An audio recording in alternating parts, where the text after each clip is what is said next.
Hey guys, quick content warning. This episode will feature discussions that get into sexual assault and rape.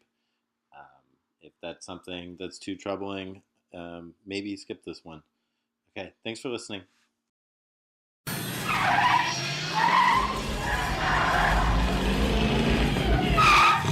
Hey, Doc, we better back up. We don't have enough road to get up to 88. Roads? Where we're going, we don't need roads.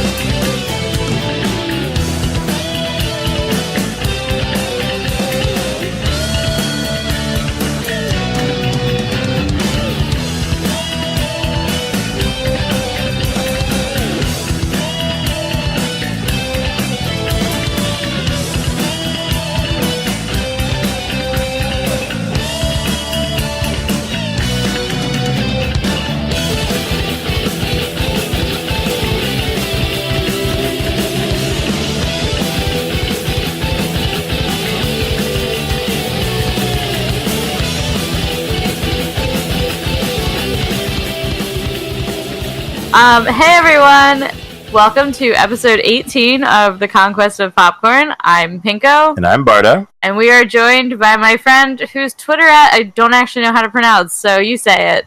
Oh, I guess you can go with L-Anarchy. L-Anarchy. Okay, but we're going to call you L. I always say L-Anarchy. L-Anarchy might be better. Maybe that's what I should go with. It's like Eleanor Anarchy. Yeah. That's right. Yeah, so today we're going to be talking about Back to the Future, but before we start, I just have to do something. Hang on. Wait, what is this? Oh.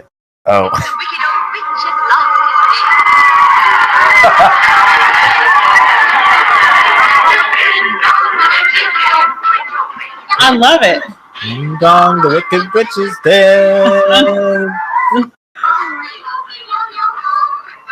Anyway, John McCain's dead. Yeah. That bitch dead, yo. He is. That tumor killed him. Yeah. The tumor is literally braver than the troops. Yeah. Comrade tumor. A real American hero.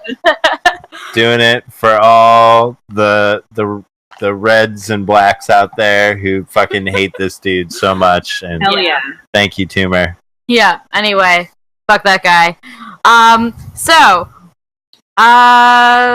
Elle, tell us something about your week, your life. I don't know. Okay. So my week. Sorry. My week has been good. I too am a teacher, so I'm getting back to school, all that sort of thing. This podcast is all teachers now. It's all teachers all the time. If you're not a teacher, get the fuck out. Yeah. My bad, y'all. R.I.P. But yeah, it's been good. So I'm getting into that. School starts for real this week, so that'll be cool. I'm getting all set, ready to go. Yeah, I get students on Wednesday. I'm excited. That's very exciting. Mm-hmm. I do not deal with children very much. No, but you know all of my coworkers, which is cool. All of my coworkers go into Barto's coffee shop and get coffee, and then they're all like, "Oh, that's your boyfriend! Oh my god, it's cute." They'll never say hi to me like that. No. Nah. They don't say hi to you? I mean, like, they won't. I maybe there'll be a point where they're like, "You must be Pinko's boyfriend." Like, Wonderful. Like, it won't come up. But yeah, I don't know. That's okay. All right. Anyway. I don't know. I've had a really chill week, but like John McCain fucking croaking has been fucking cool. I've been riding that high for the last 24 hours, and that was a highlight. Well, especially because we heard he wasn't going to seek any more treatment, and then all of a sudden he's dead. I figured we'd have to wait at least a week between events. Yeah, my grandfather held on for a while after refusing treatment for his illness. He crashed his body like the many jet planes that he piloted. Oh, good times. Oh my god, we are bad people. No. But not as bad as John McCain. Right. Yeah, I mean, I've killed way fewer people than John McCain. I haven't killed any people. Neither have I. So I feel good about myself today. Yeah. Yeah.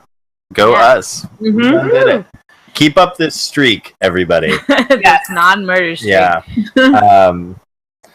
But yeah, I don't know. Besides, I don't know any other really pressing stuff. The prisoner strike is going on. Oh yeah, support the August 21st strike, which I guess is continuing past August 21st. Yeah, to like the 9th or something. But Wow.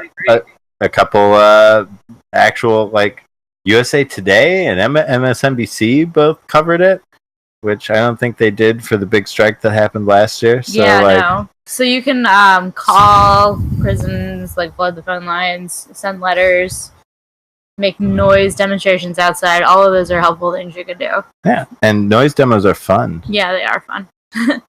Very nice. But yeah, I don't know. Back to the Future? Yeah, back to the podcast. Which is about Back to the Future. Yeah. This was Elle's suggestion. Yeah. So, yeah, this is a favorite of mine. I've seen this movie, I don't know, 30 plus times. Holy shit. I know, it's a lot. I have the trilogy. I enjoy it quite a bit. Now, the trilogy in total is not really all that much to write home about. The first movie is excellent. The second one's okay. There's some good shit in the second one. I've only seen the first one. Okay, all right. Well, so you have work to do. You're going to have to find some time. No, we'll come back. We were going to watch the second one today, but we decided to do nothing today, and it was really nice. Yeah. I support that. Yeah. It was an emotionally productive Sunday afternoon. Yeah. Above all else. Always good. Yeah. Okay, so we start this movie with Marty McFly, played by Michael J. Fox. Yep. Who I don't think looks like a teenager. I think that man was born looking like he was 40. Yeah, he kind of does. I see that. Yeah. But he's set up this enormous amplifier and for some reason doesn't think that this is going to be awful. It's Doc's amplifier. Yeah. He goes to Doc's house before school. Do they ever explain how he and Doc met? No, and that really disturbs me because, like, how is this teenage boy friends with this old scientist man who's clearly some sort of recluse and lives alone? Like, do his parents know where he is? I'm very disturbed by this relationship. I mean, I imagine his parents know because that, like, mean old teacher with the bald head does know. He does know about the relationship. He's like, you gotta stop hanging out with that Doc, you know. Maybe he's just like the town eccentric and everybody knows him. Yeah. It could be. I don't know. It was the 80s. People lived in small towns and knew each other. Yeah. Right? Is that how it was in the 80s?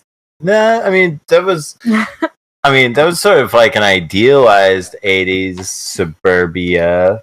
That's a funny thing about the suburbs on TV where, like, everyone knows their neighbors, but, like, in real life, I don't think anybody in the suburbs talk to each other. No, not a lot. That is very true. Yeah, like in the immediate outskirts of major cities often, because you still have, like, sidewalks and stuff like that where you could, like, walk around and talk to your neighbors and, like, meet people. But so many out, beyond that, there's no sidewalks. As soon as you leave your house, if you're not going to your mailbox or whatever, getting your paper, you're going into your car, and so you don't get to. Sometimes you have a garage, so you don't even like go outside. Yeah, there's no air air in your house. Yeah, very true. Yeah, you don't even get to meet like the neighborhood cats, wandering through it. So we're destroying Doc's house with the amplifier.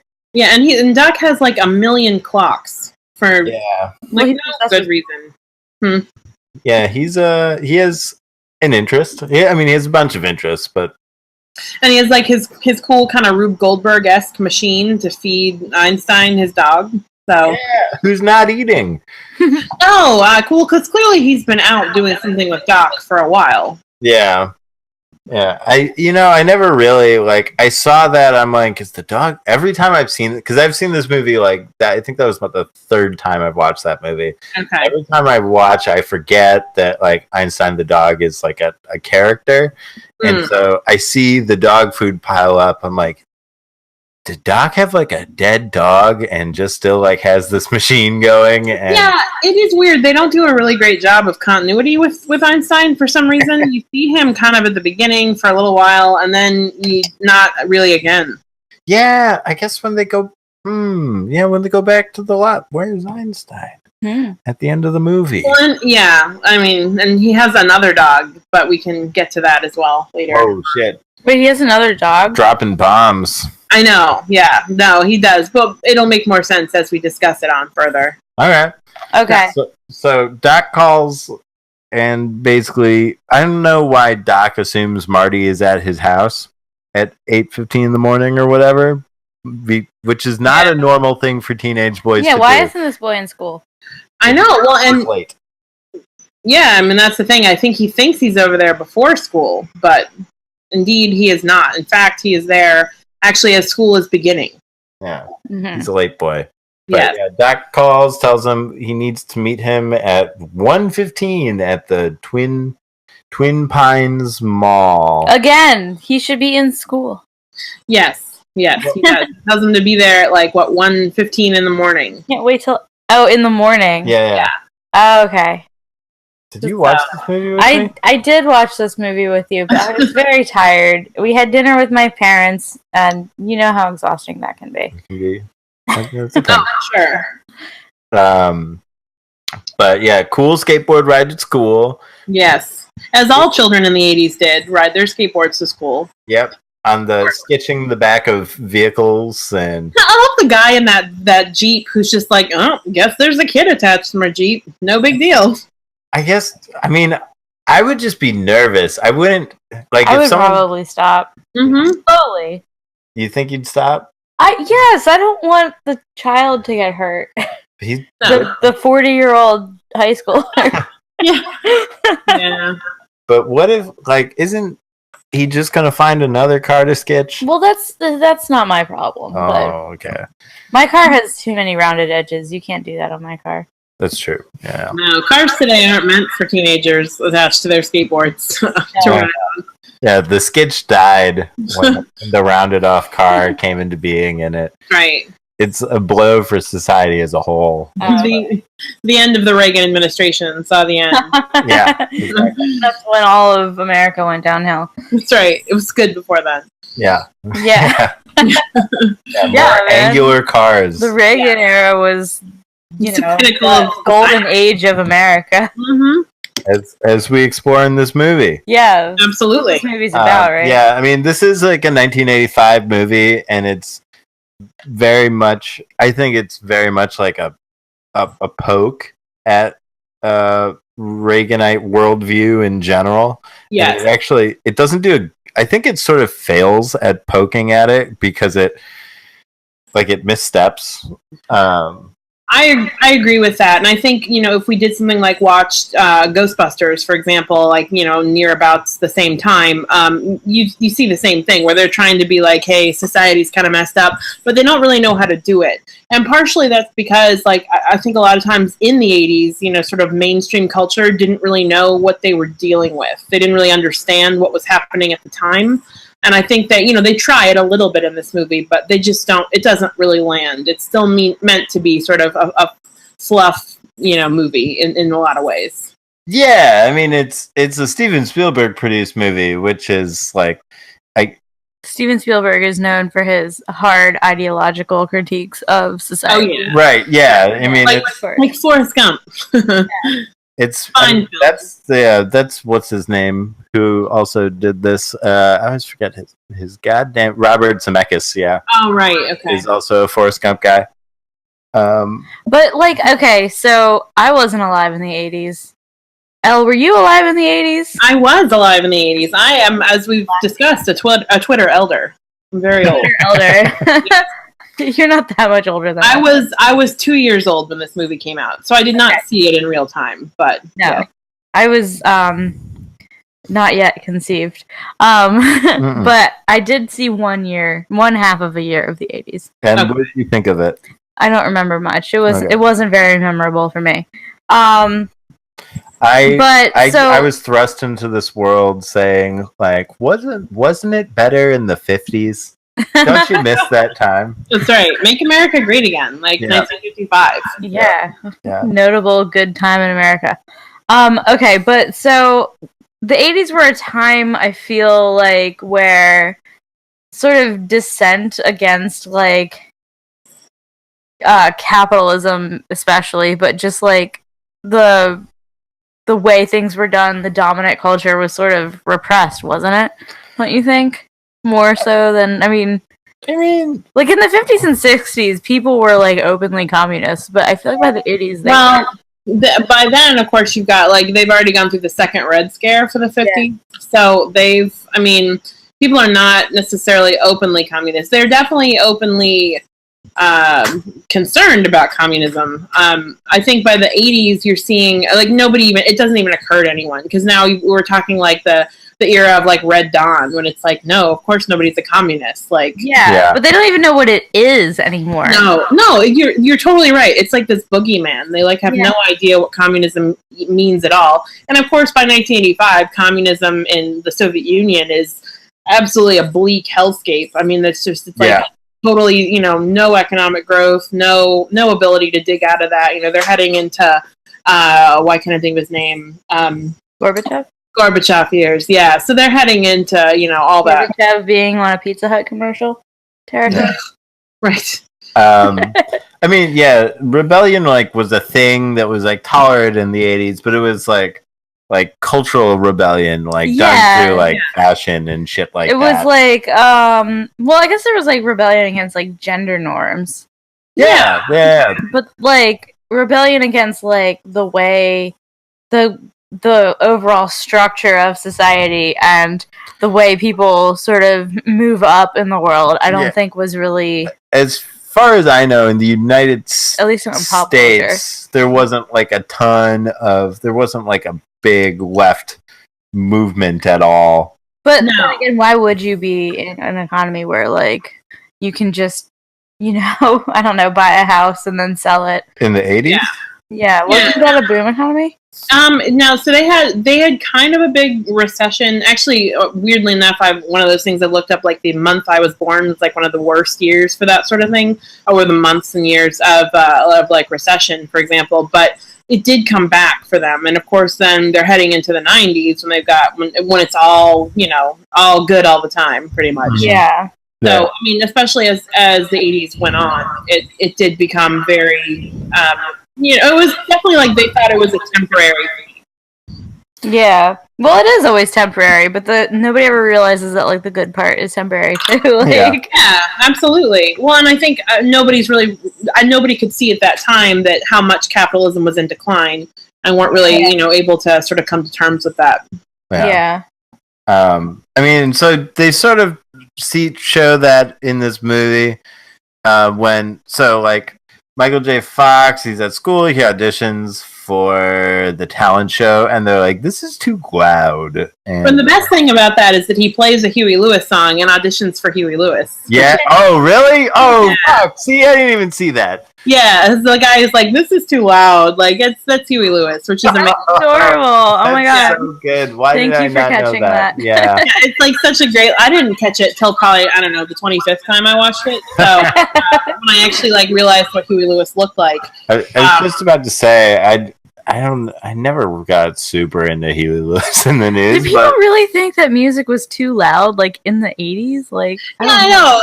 It's not even and I mean, later on they'll talk about Van Halen. He uses Van Halen. It's not even it's anywhere near metal or anything like that. It's super pop rock. I don't know. That's what people were listening to in the 60s and 50s. Yeah. Elvis was loud. The Beatles were, loud. Yeah, of course. Punk had already come and gone. Yeah. Yeah, but the olds were still the olds. I mean, I feel like that's a big cultural signifier of you're old is that you think music is too loud. Of course. Yeah. Yeah. Sorry. AC back on. AC back on. But yeah, after this audition, we get into he's walking out of the school, and the town square is comically filthy. It's just filled with trash, and it's a fucking mess. And we get into one of the main themes of this movie, which I think is part of why this bite against Reaganite thinking falls apart. And when he's like, man, what if I do this thing and what if I send in my demo tape and it gets rejected and no one likes it, and then what? and his girlfriend's like, But you're good, Marty. You're really good. And this audition tape of yours is great. You've got to send it into the record company. It's like Doc's Yeah, I always know, I saying. know. If you put your mind to it, you can accomplish anything. and which is everyone throughout this movie is just like, if you try your best, if you just go for it, that's the only way you get things done. And that's a reoccurring line in this movie. It's a really good point too, because you're totally right. Like, it looks like it's just like a den of iniquity, like looking around that town, and there's like the porn theater and all that sort of thing. And then you've got obviously like the ideas that they have corrupt politicians and so forth in town, like reelect for like the 90th time or whatever. But yeah, and we'll get to him again later too. But like, just the idea that like, we have so much hope, and it's like, why? Your town is horrible, and you've got like homeless people like openly in the town center.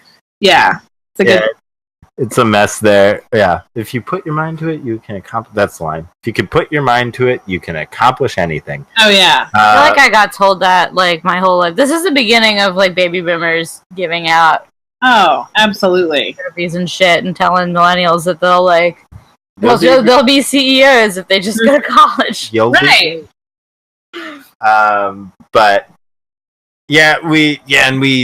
Marty goes home, and he goes into his neighborhood, and even like his neighborhood, which is just like a quaint little subdivision, is like covered in graffiti, and I don't know, it's all like fucking silly. I don't know what anything else. He makes plans. He's in love. Marty is in love.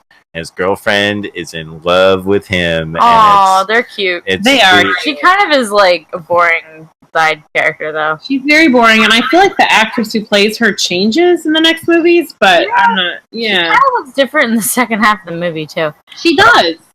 Yeah. But she looks a little bit like his mom when she was young too. I absolutely think so too, and I guess that's probably an important theme, because they see, there's a lot of weird, attraction to family and parents that goes on through the movie, so maybe that's intentional. There is this is really off topic, but there is this Kath Barbaduro tweet today. She does that What a Time to Be Alive podcast. Oh yeah. And she was saying like, in porn, like, what was it? Like they, something about like fucking your sister. Wait, okay, back up. You need to contextualize that a little bit. Yeah, I think it's gonna need some context. I'm sorry, I forgot how it started. I almost had you. I'm back. Okay, it's all cute porn guys only do incest porn now, which is kind of proof we're in the darkest timeline. It's the second one. It's that old thing of I can't watch porn because I'm always reminded that it's someone's daughter, except now they go out of their way to remind you of it. It's like so much porn is just like stepdaughter, father, like... Yeah. Well, in this case, Marty McFly kisses his mom, and then his girlfriend looks just like his mom. Yeah, they're on the front cutting edge of that. Yeah, and there's a porn. This whole movie is just an Oedipus movie. Mm-hmm. Sort of. I was looking this up. Do you know what like anti-Oedipus is? That's not like Deleuze, Gutierrez or whatever his name is.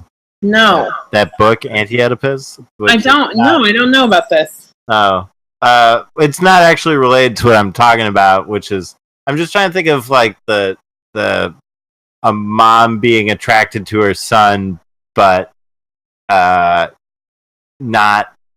knowing, it's not like knowing that it's her son kind of thing. Like the opposite of the Oedipus complex. I don't know what that would be. And yes, Jennifer does switch actresses in the second movie. So okay, you nailed that. Oh, good, excellent. But yeah, we meet Marty's family, who, man, a happy bunch. That dad, that George McFly. How did you? Such a cool name, McFly. How did you? Become so McLame. Yeah, you're born with that name and you just fuck it up so badly. He really does. He just sort of can sort of snatch victory or defeat from the jaws of victory, like business. Yeah. He gets there and their car's all fucked up, and then Biff is in the kitchen, and man, what a jerk Biff is. Biff is He has a jerky name too. classic, jerk name, jerk face. Yeah, that head. That rectangle head. Hello, McFly. Yeah. That flicky in the nose joke. Ugh. Which, how can you possibly be falling for that still? Yeah. Like, he had to have been doing that to him in high school. Yeah, that's like the first thing we see him do to George McFly in the 50s is flick his nose. He's been dealing with this joke for 30 years. Well, he's such a victim. I guess he's just, looking to the path of least resistance. He's such a beta. Yeah. Oh, he is like Cuck City, man. I mean, that's what this movie, I feel like, the real, like... Oh, yeah. It's just like, Marty goes back in time to make his dad alpha. Marty goes back in time and kind of initially cucks his dad, actually. A little bit, yeah. It's really your own father. But to uncuck him. Yeah, the only way to be cucked is to be, like... Or uncucked is to be ultimately... cucked, cucked, child. Yeah. You gotta climb into the crevasse. You gotta get super cucked, and then you're back. Hit rock bottom before you can go on. Yeah. Right. This movie really can be called, the Uncucking of George McFly. that's the podcast title. That's the title. Yeah. Jesus.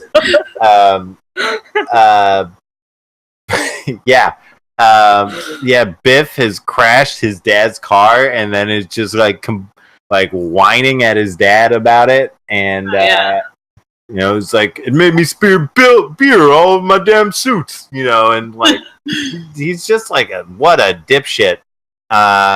And George McFly is just like, well, I'm sorry, Biff, I didn't know about that blind spot. It's like it's no fun. And we meet Marty's family, and the brother and sister are like kind of innocuous. I don't know, except that they're just doing whatever. I like the mom complaining to the girl about girls asking boys out. Like, she's like, she's like, I don't like that girl, Marty. No one should be chasing boys. She shouldn't be calling you. But then, like, in later on, we see her just throwing herself at Marty throughout the movie. Oh, yeah. Well, I think it's interesting because then, once you see them again, she's so changed. But it's, it's interesting how different it is, and how, the brother and sister are clearly older and still living at home. So they're like the original fail son and fail daughter. Yeah. Oh, yeah. They graduated and they're still living at home. That wasn't a thing in the 80s, apparently. I'm sure it was, but. Yeah. Yeah, it was definitely a thing because my mom did it. Oh, yeah. It's not like millennials invented it, but, boomers would have you believe. I don't think my mom actually moved. My mom joined the military, but then came back home and then stayed with her mother till she got married. Yeah, I think, that's probably like the big dirty secret is that everybody's been doing that. Generations have been doing that forever. Yeah. It's not, this prosperity that they've sort of alleged really isn't there. No, they lies. But yeah, mom is like clearly an alcoholic. Yes. That's what they're trying to imply. Immediately hits the vodka. Yeah, and dad. When they when they start telling story of when mom and dad first got together, and she sort of focuses in and reminisces on stuff. George McFly is just like off in watching TV and not paying attention to shit, and sort of in his own world, and we don't see the passion that he clearly once felt for her. Not at all. And even like the oldest son is kind of like talking to him, and he's like, "Ooh, Dad, time for an oil change on his hair," And oh yeah, he's like, "Oh yeah, even my kids make fun of me. Like my neighbor makes fun of me. Biff, who's also my work supervisor, my kids make fun of me. Like I'm just the world's biggest cuck. I'm George McFly." What a bummer. Eventually, Marty Marty falls asleep, but then after grabbing a video camera, there's a crucial piece that we missed here. Is that there's a news report about some terrorists stealing some nuclear material. Yeah, this scene was a little racist. This whole thing is like disaster, but go ahead. So fucking weird and like out of place for the rest of the movie. It makes no sense. Yeah.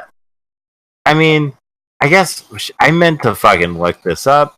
What was going on in Libya in the 80s. Well, so one of the things I wanted to bring up about this, and actually one of the things I thought about as I was watching it, is how much it kind of echoes back that Adam Curtis hyper-normalization, and how like Gaddafi in Libya was kind of like taking a whole bunch of shit for things they didn't even do, but they wanted to, like, because they wanted to look like they were being like the world's terrorists during the 80s, and they weren't at all. Yeah. It like, plays into it. Yeah, that was just... yeah, it seems more like there wouldn't be Libyan nationalists in the United States doing shit because like Gaddafi just never had that much power. No, and I mean, why would they even be like a Libyan nationalist group? They're very confused about what the idea of terrorism was, even in the 80s. Like, it's such an obvious, 30 plus years ago movie. I mean, like, what? It's ridiculous. Yeah.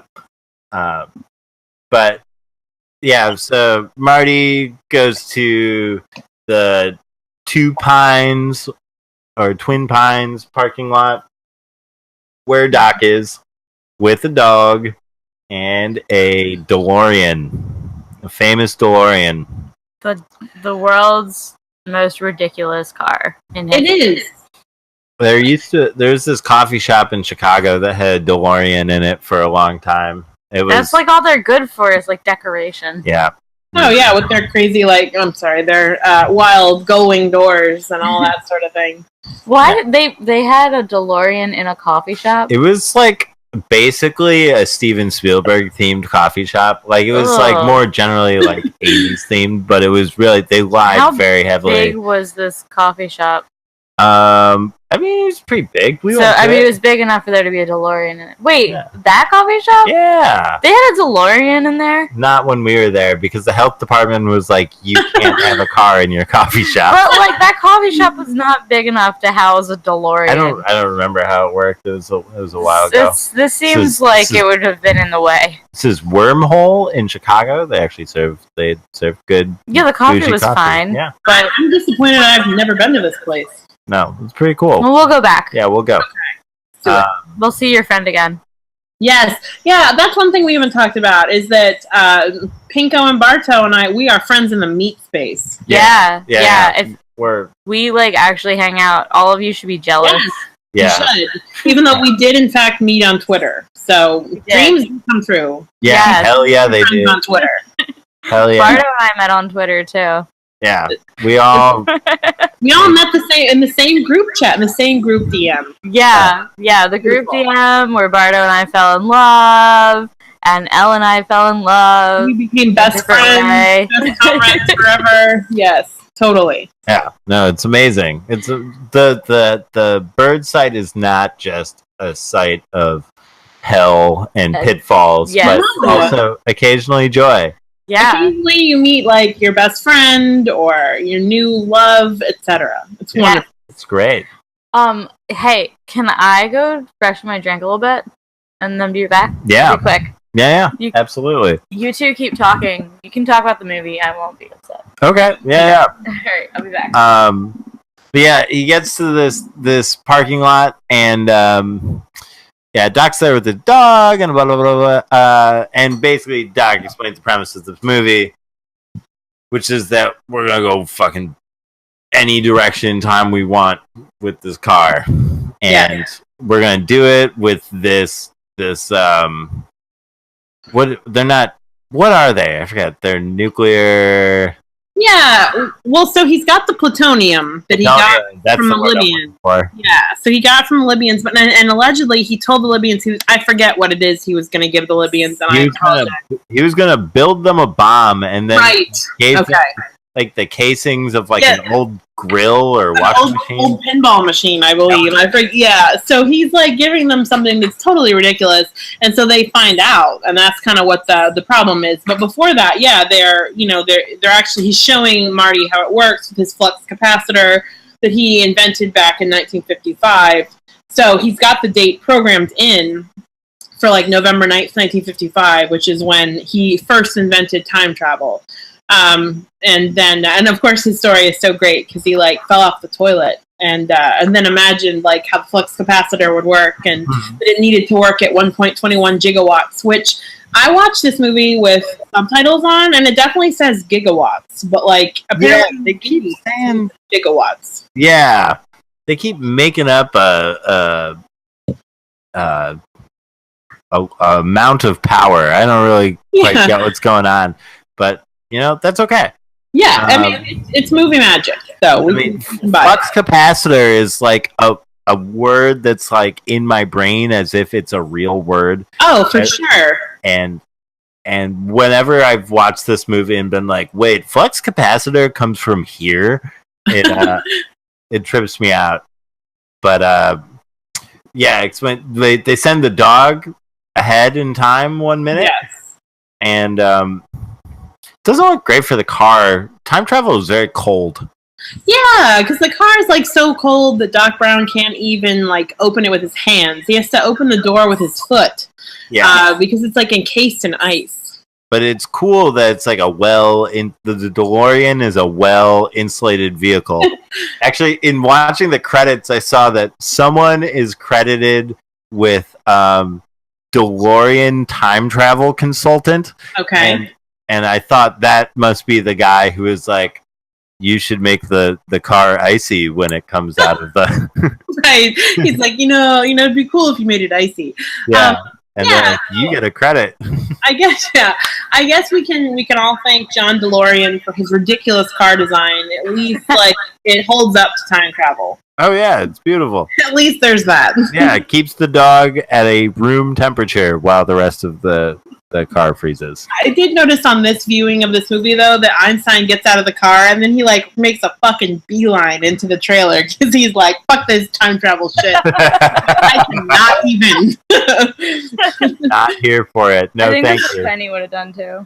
He's like, no. Yeah, I want to hang out in the chemical trailer instead. That'd be better. But yeah, then the Libyans show up as they're very racist caricature. Oh, they're horrible, and they're all wearing the Gaddafi keffiyeh and stuff, and it's just it's they all wear that apparently all the time, and shouting just nonsense Arabic. Yes. Until the guy who's actually shooting is go, and it's they probably have some other way of doing this other than go, but okay. Yeah. I don't know what go is in Arabic, but they could have figured that one out, and it definitely would be the one thing. If they had to say one thing in Arabic, it would probably be go, and everything else could have been in English. It would have been fine. Yeah, and I feel the audience probably with context would understand what that was, but it is very racist. It's a very racist caricature, especially in the sense that why would there be Libyan nationalists in 1985 in I don't know, some random part of California? I don't know. Yeah. Well, they were chasing down Doc because they were mad because he fucked them over. But they found the power plant with the worst security on the best plutonium or whatever, and stake their claim. But it all seems very strange. I don't know anything about the political history of Libya, but yeah. Gaddafi. The most I learned was from hypernormalization. So thank you, Adam Curtis, for that. Which suggests that Gaddafi was not good at making weapons himself. He bought some weapons that were in pieces. So he had to hire Libyans to steal his he was the president of Libya, so... Or hire, these like guys. So Yeah, he would have bought them on the Direct black them. market from other people, and I don't know. It seems strange that they would send a bunch of Libyans to California to steal some nuclear energy. Most importantly, that they weren't actually engaging in much of this terrorism at all. Like, I believe, I should have looked this up. I apologize. Is it the Lockerbie bombing that they took credit for, but they didn't actually do? Yep. Yep. Yeah, so I mean, it's it's the whole idea that it was just about him kind of getting clout or something. Like, it's not even like it really was happening. So this idea is very like American propaganda of like who the Libyans are and what they're doing in the world. Yeah, exactly. I mean, it was just like an easy foe at the time. There's. Right, surprisingly not the Russians. I don't know why not, but yeah. Russians were overplayed at the time, Yeah, you're totally right. Yeah. So props to like Robert Zemeckis or whatever that this is, that they thought of the Libyans. But we still had to do some sort of Orientalism with it, right? But, yeah, absolutely. They vaguely elevate the African American community in this, so they had to punch down somewhere, and this was one of their. This movie settled a debate we were having with somebody. Whoa. Ooh. Okay, so we were talking to some of our friends the other night about whether or not the term, I'm going to say the term, but then I'm going to not say it again, the term spook is a racist word. I've been saying this for months and months and so months. we had been saying, like, people have said it's racist, and our friend was like, but no, it's like what they call, like, government agents and stuff. I'm like, no. Well, it depends on context. Well, yeah, it is a term that was used as, like, a racist word for black people, because Biff calls these guys that in the movie. Absolutely. Biff's gang, Biff's gang of thugs. Yeah. Biff's gang that contains Billy Zane, weirdly enough. Oh, yeah? Yeah, one of them is Billy Zane. Is that the dude with the 3D glasses by any chance? No, it's the one who's just sort of generically handsome. Is the one like with the dark hair, and then I don't know who the 3D glasses guy is, but yeah, he looks like. Do you remember? Did you watch the Ninja Turtles when you were like a shorty? Of course, yeah. He looks like the body that Krang sits in. I could see that. It's a similar like. I mean the suit that Krang sat in was like physically much bigger, but similar. Like square head and glasses and I don't know rectangular build. Yeah, I could see that. Man. We should IMDb it. Find out. The character is listed. His character name is 3D. Well, I mean, it's a fitting name. Okay, so where were we? Oh, right. So the Libyans have come, right? Because they're upset about their lack of bomb and pinball part machines instead. Pinball machine parts, rather. And they shoot Doc a bunch of times. They kill Doc, in fact. We are led to believe Doc is dead. Yeah. Marty is not taking it well. But I mean, it's his buddy. No, he takes it. It's his. I think he takes it pretty well, given like all that's going on. Yeah, his platonic and nothing else friend, Doc Brown, has been shot.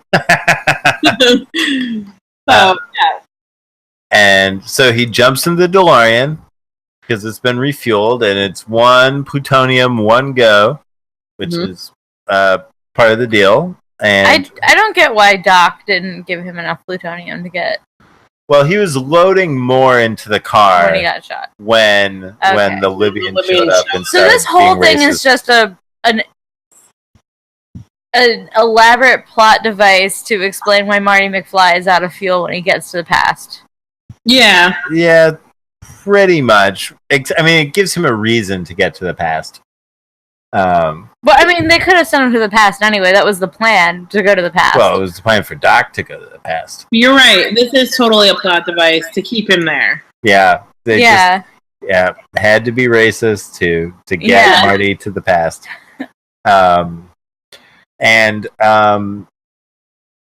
Anyways, Marty takes off in the DeLorean, running away from the Libyans, who now have a like an RCP, and they're aiming it at him. Which luckily he gets up to to 88 miles an hour, the point at which the DeLorean takes off and travels through time. Do we?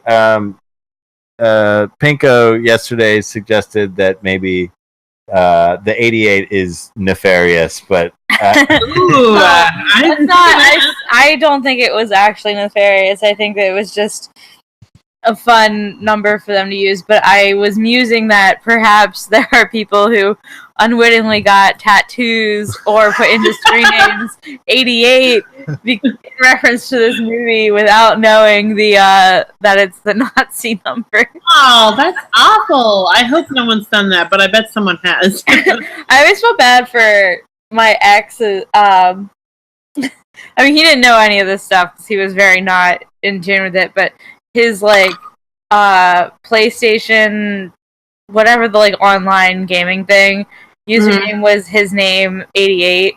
I was like, people are gonna think you're a Nazi. I mostly point out that he had an incredibly Jewish last name, so well, there you go. Probably not. But right. Yeah. There's a whole year of us who can't. Yeah, you too. You're another 88, baby. Use your year and your. Hopefully, at least if you're not an alt-right Nazi yourself, or you're not a leftist like the rest of us, for normies, I think it probably appears just fine. Yeah, most people don't know what this is. Yeah. We're very online and we're very in tune with the anti-fascist movement and stuff, and we see an 88 and our ears perk up. We're just like, what the fuck? Those people, I had to explain it to my mom because there was oh god, it was the U.S. Department of Defense or some shit released had an article on their website that the headline was 14 words long. No, we must defend. It was, or we must secure our borders or something. It was the 14 words, and then they were doing all of the statistics about immigration and crime. Well, that was, I think, legit a dog whistle, though. No, it was 100%. But I was explaining it to my mom, and she was like, she didn't know any of this stuff, and I'm like, no, this is a thing, and I didn't just know about it now. I've known about it forever. Not forever, but for a while. Forever. A pre-established thing, and so I was explaining it to her. And she was just horrified because she didn't know. She had no idea what that meant. And normies don't know. She's she would have been. She's a baby boomer. This movie is for baby boomers. My mom was a baby boomer. The first, and it's, I think, for Gen Xers too. Yeah, I guess this would be more Gen X. Yeah, because Marty's got to be a Gen Xer. He's a Gen X. Gen Xer. Yeah. Gen X? A Gen X. I apologize. I said that very weird. Gen no, X. It's good. But yeah, anyways, he hits that magic 88 and he travels through time to 1955 and into a barn. Is that point that he crashes into a tree? Does that happen in the... I noticed that the mall goes from Twin Pines to Single Pine. Yeah, you're totally right. So he does end up because Doc Brown tells him this weird anecdote beforehand about how old man Peabody was trying to breed pine trees back in 1955, and so he crashes into one of them, I guess, on his way into the barn. Or maybe on his way out. But yeah, so then, because of course when he gets back to the future, it is no longer called Twin Pines Mall, but Lone Pine Mall. Lone Pine, that's it. It's just a sad pine. Single. Right. It was Marty fucks it all up. It was a mom pine and a dad pine, and they would have had baby pines if it weren't for the fucking mall. For the DeLorean, fucked it up. Well, they didn't call it Family of Pines Mall. They called it Twin Pines Mall. True. Right. That's true. But yeah, the farmer gets scared because his kid's into weird tales. Right? Tales from Space, I believe. He's reading in the 50s. Not the brightest bunch, They really thought that car was a spaceship. Which I think is an absurd premise. It still would be recognizably a car. to them, I think. Yeah, maybe. I mean, if we saw like a super duper hyper futuristic car now, we wouldn't be like, "Oh fuck, it's aliens!" But would we? I don't know. I mean, it does have those gull wing doors. Elon Musk is on his shit again. Like, That's true, but like, this is one of those like, in my day, a car looked like a car, not a goddamn spaceship.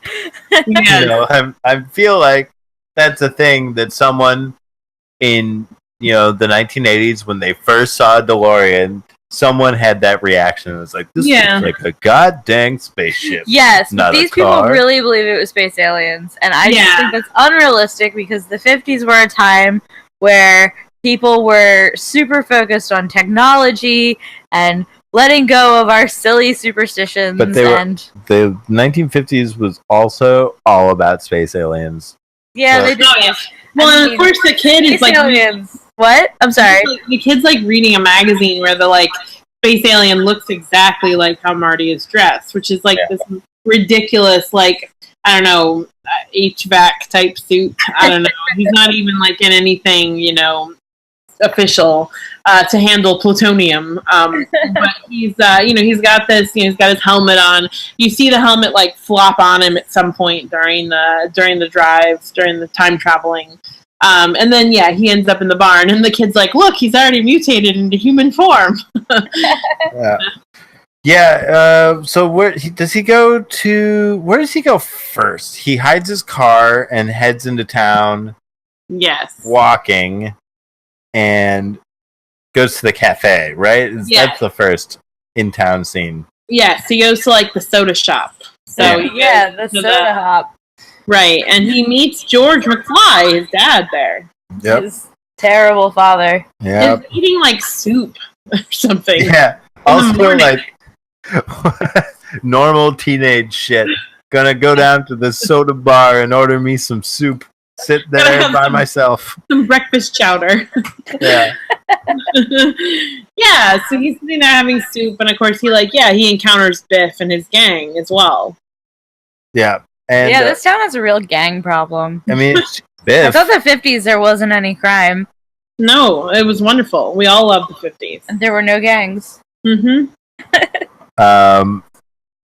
Biff comes and makes demands about George doing his homework, classic bully move, and does the nose flicking game, and George runs off, like kind of takes it, and then goes off to presumably what we thought do Biff's homework, which poor George, I guess, but. And Biff tells him to never come back in there for arbitrary reasons, I guess. And the guy who owns the place doesn't do shit about it. Like, this fucking gang of hooligans runs this town. It's weird. Yeah. Yeah, like teenage idiots. Come on in, and they're like, yeah, you're never allowed back in here. But it does have the cool scene where Goldie Wilson, who later becomes the mayor, because we know he's the mayor in 1985, and he comes up to George and he's like, "Why do you let them talk to you like that?" Which I have to say is a conversation that never would have taken place. No. Yeah, the owner would be like, "Absolutely, shut your mouth right now and get back to shopping." Like, African American busboy does not get to talk to patrons like that. Yeah. Yeah. I mean, maybe this was a progressive little town in 1955, but the only other black people in it are the band. Right. But as far as I can tell, there's no one at the high school or anything. No. It would have been segregated. It was 1955. Yeah, you're right. And even though it is, all the license plates say California, so we know this is some sort of California town. I mean, they still have segregation. They certainly have it. We know that they have it for, Latinx people as well. I mean, they're going to be their big demographic. But was there a thing in California? What? Was segregation and gym? I mean, I know, wasn't it Oregon was founded as an all-white colony. Yes, Portland was like an all-white town. I mean, it's ridiculous. So I mean, that was Portland acts like it's so like super weird and liberal. Keep Portland weird, and it's like super white. Still have a bad Nazi problem. Yeah. Which is kind of weird. It's very weird. Okay, but like, was California like officially like legally segregated? Like, yeah, I mean, segregation is legally everywhere. Now, even not just the South. It's not. I mean, you're not going to have the same degree of lynching anywhere else. But I mean, yes, absolutely, segregation is de jure. So it is definitely something that is happening legally until but like encoded into law. I thought like the North didn't have like the same kind of Jim Crow laws, but then again, Delaware definitely had segregation like enshrined into law. Like black people legally can't go here, and we are technically above the Mason-Dixon line. Like, well, and I mean, even places that were, where even after desegregation happened, and you have civil rights and so forth, Civil Rights Act and so forth in 1965, you actually have people in the United States where, I mean, it took so long for desegregation to roll out that, I mean, there are places where it would not have been integrated fully, until maybe even the beginning of the 80s, actually, some places. But certainly through the 70s. So not unusual at all. I mean, I know in Delaware they had to enact a busing policy in the 80s to like actually integrate the schools. Which, fun fact, Joe Biden spearheaded the resistance against the busing policies. Well, that's how he made his name as a politician, was opposing busing. It's beautiful. Yeah, just like Samantha Bee and her husband trying to not have their kids like bussed in New York. So. Oh, rad. Cool. I didn't know that was going on, but. Oh, yeah. She's like Queen Liberal in her bullshit to, acting like she's some special person. But, wants to keep her kids essentially segregated. That makes perfect sense to me. I'm not, this all tracks with how I understand her. Absolutely. But, yeah, then he gets Doc's phone number. And he follows George. That's the important part. He follows George, and George is a peeping Tom. Yes, that's the best part because, of course, like at the beginning, the daughter's like, "Yeah, Grandpa hit him with his car. Like, that's how you guys met? Like, that's such a weird story. How did that even happen?" And then we find out the reason. He says he was bird watching, but actually he's watching girls change in their bedrooms. Yeah, George. Was that at night? No, this was it's not daylight. He's like, I know I saw this movie, but like I don't remember this part. Yeah, I remember right after it. He's a classic pervert move. Yes, he's for some reason we're supposed to feel bad for him. I don't know.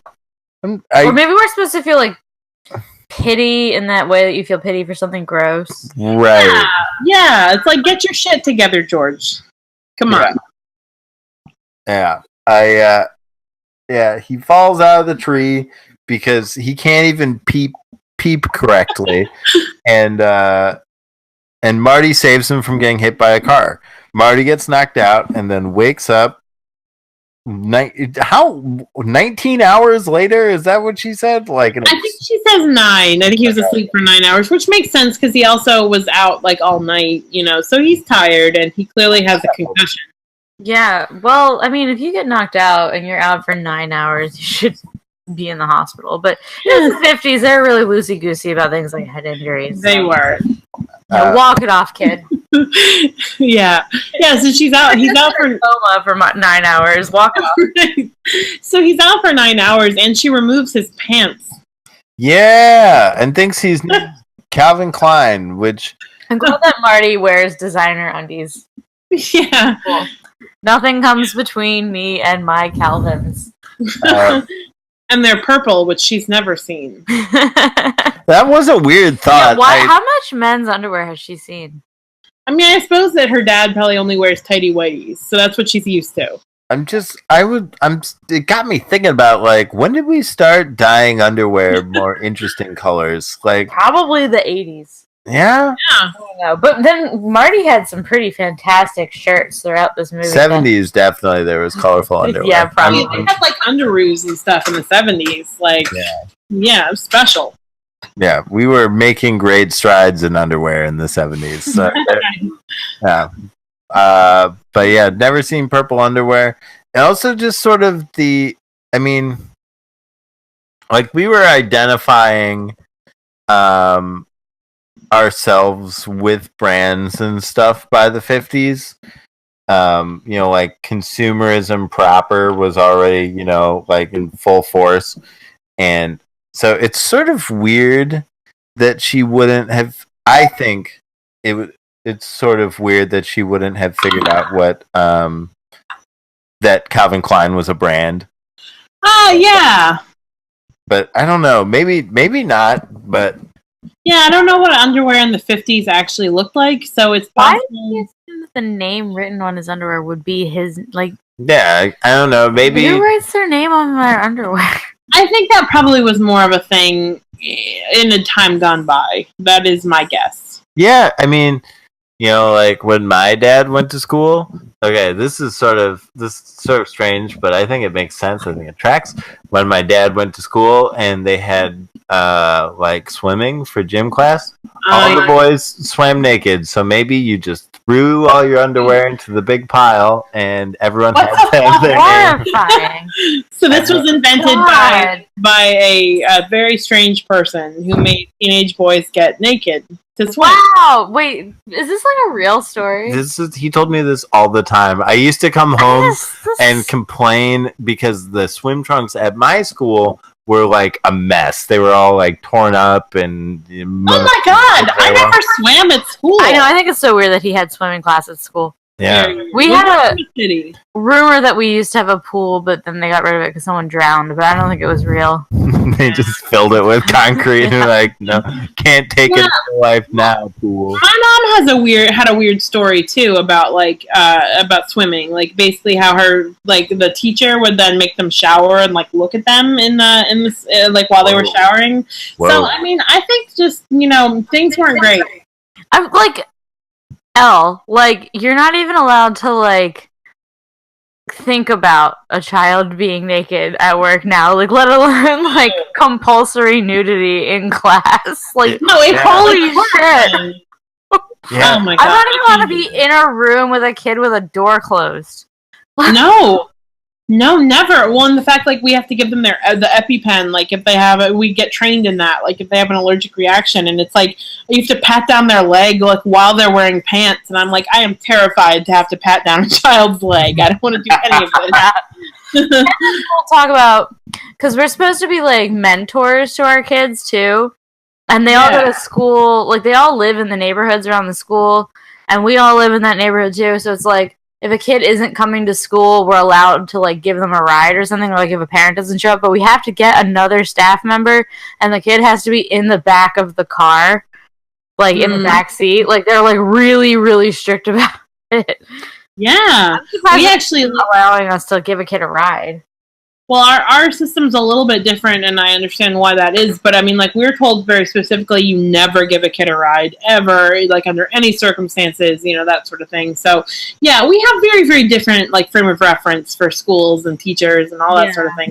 Absolutely, they're super duper duper worried about it. Like, I mean, we had to get parental permission and stuff too, but it's like an underserved community. So, like anything you can do to get a kid in school, they're gonna want you to do it. Right. Yeah. But they let them... Well, they probably don't have a pool here. No, actually, they are going to start a swim team, but they're going to use the YMCA pool. Oh, word. So, that makes sense. Hopefully they wear swim trunks. Because, again, I would come home and I would complain about my trunks. My dad would be like, well, in my day, we all swam naked, so be thankful. Sorry.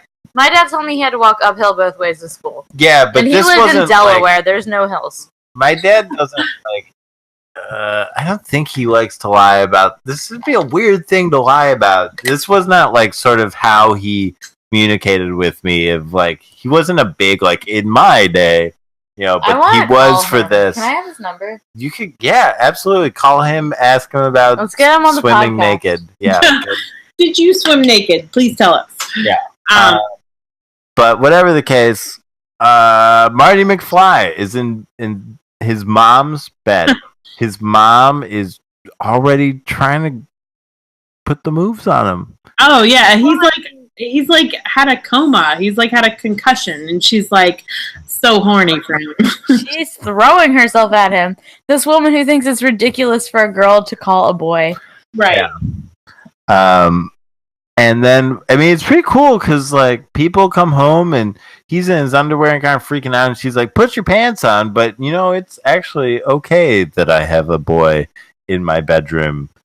And, you know, the parents are really chill about this whole thing. They're less chill that Marty, you know, claims to have, like, 2 TVs and knows about what's going on in the episode of, I forget what show they're watching. I don't know what it is either, but I love that first of all, that her younger brother, who's like wearing the coonskin cap, so he's like a little Davy Crockett like knockoff in 1955. They're like making him a super 50s cliche, but he's the big brother in the Wonder Years, so like I find that very distracting. No shit. Yeah, so he's like what's a rerun, you know, like the whole thing, you know, what's Alan talking about? And he's like, what do you mean it's brand new? You know, you have 2 TV sets, you must be rich. Yeah, and I love the way they all assume that Marty is like in the Coast Guard or in the Navy or something because he's wearing like a puffy vest. Yeah. Yeah. They didn't have vests in the 50s except for life preservers. It's fact. Well, they had very thin, like, non-utility vests. He eventually, after Mom starts grabbing his leg under the table and sort of, again, kind of handsy, which, again, bold thing to do, sitting in front of Mom and Dad. I don't think she thinks she's going to get in that much trouble. She got kind of chill parents. Well, I think it just doesn't occur to them that their daughter is going to be so sexually forward. I mean, she's just like clearly she's so horny. She just like needs this kid who is, you know, again, her son. Yeah. Again, I don't know what you call this in like psychoanalytic language, but I want to know. I want to know what this because there's definitely a word that encompasses this whole thing, and I don't know what it is. It's got to be something, and he's very uncomfortable, and he also can't really adjust to the fact that this is clearly the 50s, and they have a very different frame of reference for everything. He's just not able to kind of like go with it, and it's just, you know, which is kind of mind-boggling at the time, but I guess it's played for laughs, so it works out there. Yeah. And he finds his way to Doc's house. Yes. Yeah, he just rudely rips the page out of the phone book in the diner. Yeah. Yeah. It seems like you see that in a lot of movies. It seems like that's the norm. Like, there's so many pages in the phone book that, like, what, you know, who's going to miss one every like year, don't you? Yeah, that's true. You do. I've never, not since I lived on my own. Pardon me a moment. Phone book. Excuse me. Yeah, I don't know. There's like 1,400 pages in a phone book or something. I feel like the chance of someone needing... He took off the page with Brown, though. So many people's last name is Brown. That's true. That is fucked up of him. So he arrives at Doc's house, which is sort of a weird house. Doc shows up. He's got a cool thing on his head and starts... basically wants Marty to prove that his mind reading device is working. Well, and the thing about it is that he clearly is from a wealthy family. Like, Doc has family money because he's got like a big ass house. Yep. So he's like the town eccentric, but clearly he's like the town rich boy eccentric. Well, eccentrics are always rich.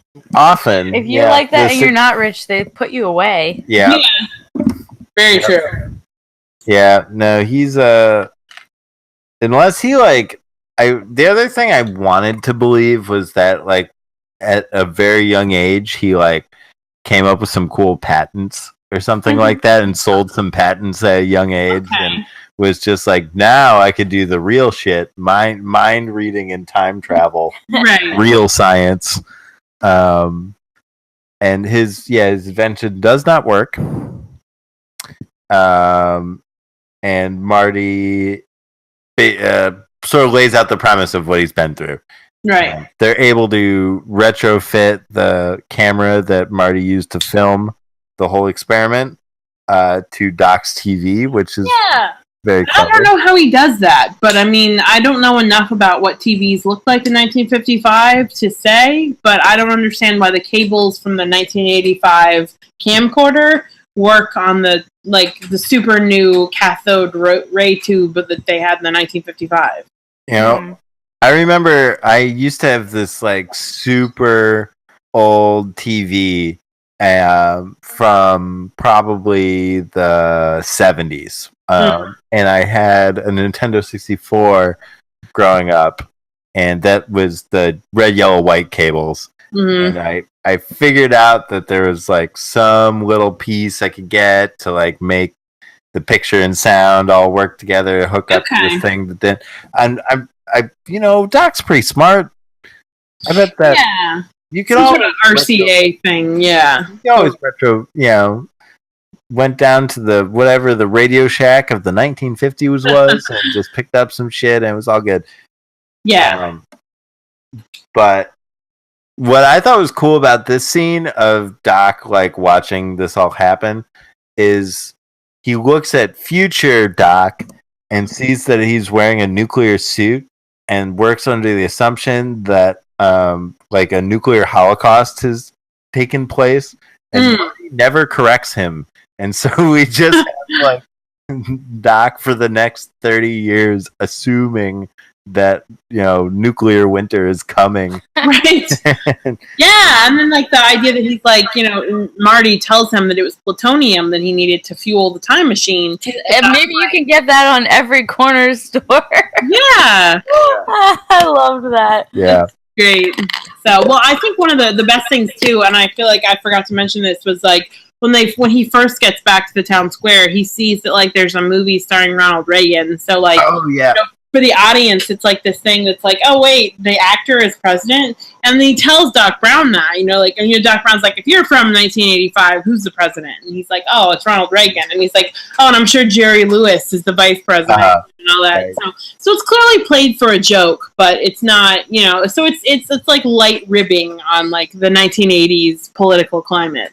I want to go back in time and tell Marty McFly that Donald Trump is the president in 2018. Well, yeah, and apparently I was reading a little bit about this, and apparently the character of Biff is actually based on Donald Trump. So, oh, really? Wait, fuck, really? What? Yeah, which is great, and I believe I think we see more about that in Back to the Future too, because I want to say somebody told me this, and now I feel I should have done this before, but like the fact that Donald Trump was maybe the president from Back to the Future 2, because of course it's like such a ridiculous idea. In the same way that Ronald Reagan is a ridiculous idea, which is of course still true. I mean, Biff is a wet boy, definitely. Like when you think about what the fuck is a wet boy? Like everybody keeps saying, I don't know what a wet boy is.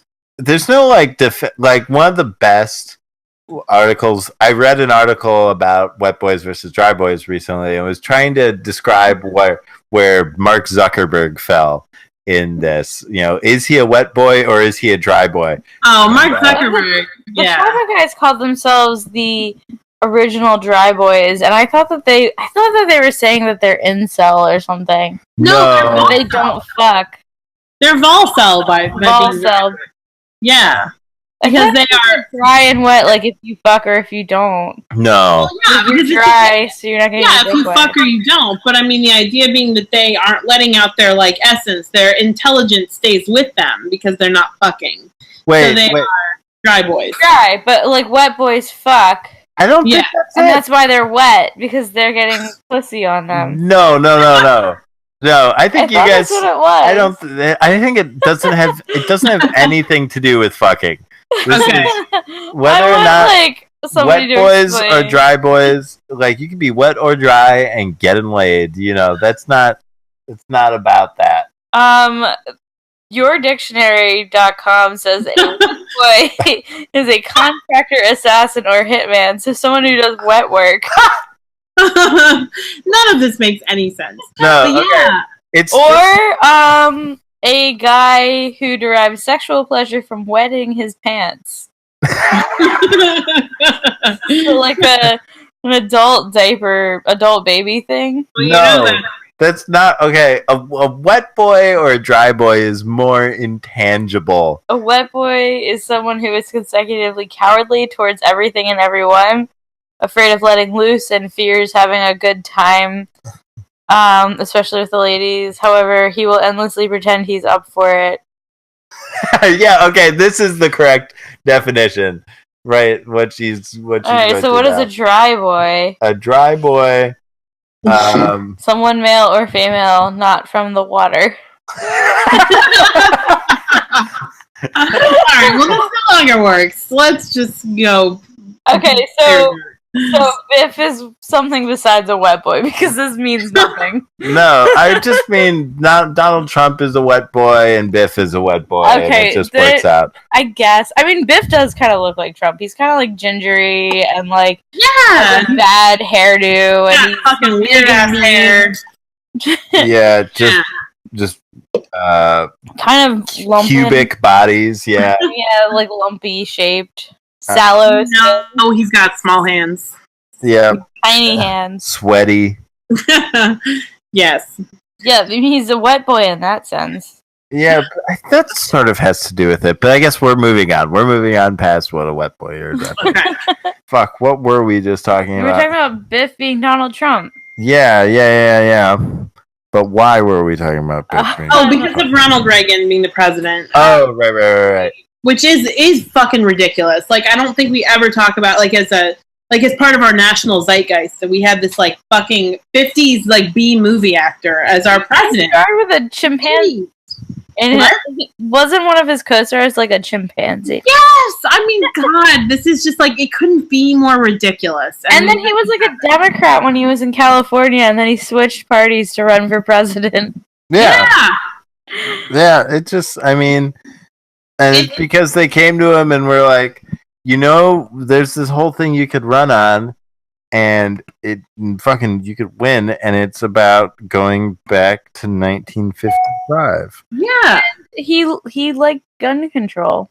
And in fact, one of the most, like, one of the gun control laws that conservatives find most annoying is named for Reagan's bodyguard who died defending Reagan during an assassination attempt. Absolutely. Yeah. Well, so now Doc Brown tells him he needs to go back to school because he's got to get things on track, because he then finds out that Marty has then, in fact, like, entranced his mom, and now he's get his parents all back in love.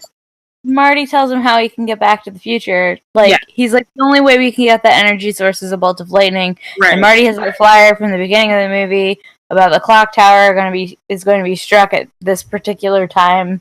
Yeah. So they know where there's going to be lightning. Yeah. And then Marty has to go seduce his mom.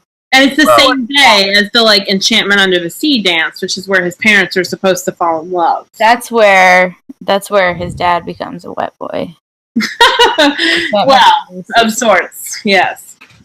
Yeah. And so it's like, at this point we move into, like, more, scuffles at the diner. George is really failing at trying to pick up Lorraine. That's her name, right? Yes. And who's not so much a character. She's an object. This is, again, when I get back, like, going back to my statement that women in media are, like, it's like there's a football game and the women are the ball. Yeah. Yep. That's very much the role she is, Right. And I get... Go on, I'm sorry. No, yeah, so, like, George is, like, failing to pick her up. But we do see where then Biff comes back in, and he notices, like, hey, George, I told you never to come in here again. And then Biff also, I guess we get the foreshadowing that he's super into Lorraine. And he wants to, like, he wants to be dating Lorraine because George likes Lorraine. Oh, probably, yeah. I mean, I guess she's one of the hottest girls in school or whatever, so he's into her, and he needs that status symbol, because that's clearly all she represents. Mm-hmm. So, yeah. So then we get the cool scene where where Marty then ends up, once again, like, cucking George a little bit, and goes in ends up chasing Biff and his gang on skateboards. They've got some kids who are like playing with like proto skateboards. Yeah, and I don't know what the kids think. This is how Marty McFly invented the skateboard. Later on, he invented rock and roll. They're like weird milk cart scooters. Yeah. The guy who did this movie also did Forrest Gump. Yes. He loves to have his main characters just like invent major historical things, like be the drivers of history. Yeah, right. No, absolutely. It's weird.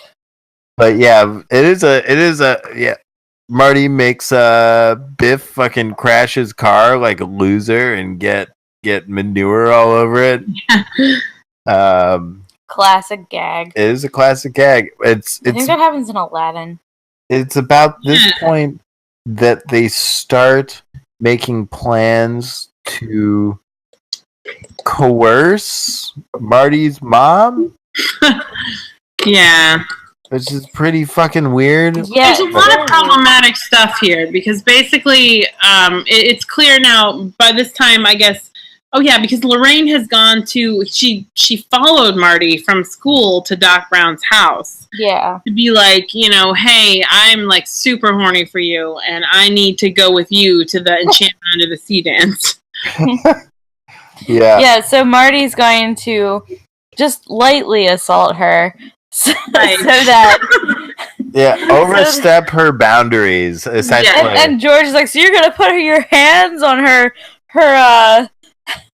and it's like just for pretend, just to like whatever, like it's so fucked up. It is. I'm going to lightly sexually assault my mother so that I may be born. Right, because like that's the other thing going on is like through this whole thing is that this picture that Marty has of him and his brother and sister is like disappearing little by little because his parents are getting further and further apart.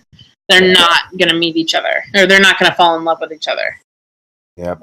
What a bummer. And it is very nice of reality to make him disappear last, which is right. Well, I guess he's the youngest, so that makes sense. That's true. You'd think the youngest would disappear first. Yeah, I guess. Yeah, I don't know. Yeah.